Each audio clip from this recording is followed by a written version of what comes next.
Beth from Nashville, I was catching up on some old episodes of The Sound Off, and I heard you talk about Ronda Rousey versus Charlotte possibly headlining WrestleMania 35. But let's say hypothetically one of them is injured between now and then and can't work the show. What women's match could you see taking its place? Right now, there is no other women's match I could see taking its place. That's a match that, if it's promoted the right way, I still feel... And the general consensus seems to be that if WWE is going to do a women's WrestleMania main event, that's the match that they're probably going to do it with, and I would agree. Charlotte and Ronda Rousey. As long as things keep building in that general direction, I think you could absolutely headline with that next year. If one of them gets hurt and they have to scrap the match, unless they come up with a really compelling women's match or feud between now and then, and Sasha Banks and Bayley ain't that feud. That feud is freaking DOA right now. Unless they could come up with something really compelling with two other women, I just don't know what that would be. Especially now that Asuka's streak is gone, then it's got to be the men headlining. I don't want a women's match headlining WrestleMania just for the sake of having a women's match headlining WrestleMania. And there may be some people out there who just, we have to do this. It's part of the progression. And I hate that argument because, to me, the best match, the most compelling main event that you could possibly put on, should be the match that headlines WrestleMania. If that turns out to be a men's match, it should be the men going on last.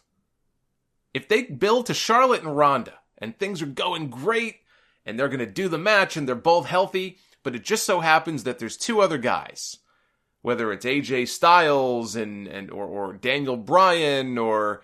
Seth Rollins, Samoa Joe, Finn Balor, somebody new from NXT we're not even talking about.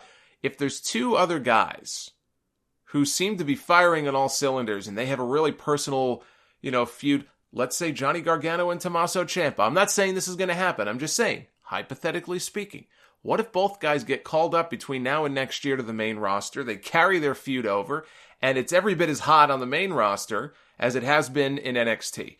And you're building to something at WrestleMania in New Jersey next year with Ciampa and Gargano. And it feels like this is a match that could headline WrestleMania. And you have the choice between that or Charlotte and Ronda Rousey. I could see them going with Rousey just because of her name value, but it would be a tough call. I might go with Gargano and Ciampa. I will go with whatever the better match is, whatever I think, just feels more worthy of being in the WrestleMania main event. I don't give a crap if you got a cock and balls between your legs or not. That doesn't matter to me. Charlotte and Ronda, though, it just seems like that would be a match that could headline. If they get hurt and they don't do the match, I don't want to shoehorn another women's match in there just because it's the women. Then guess what? They're going to have to wait another year. I'm not a fan of gender booking. I'm a fan of smart booking. But is there another women's match that I look at right now that makes me go, wow, that could headline a WrestleMania right now? No, there isn't. But it's April. We just had WrestleMania. We're still in April. Okay, we have 12 months to worry about this. A lot can happen in 12 months. More women could be called up from NXT. They have a lot of, talented women down there. They just brought up Ember Moon. She's new to the roster. So I think we just have to wait and see. Hopefully they're able to stay healthy and that's not an issue and they'll have that, Charlotte Ronda match as an option if that's the direction they want to go in.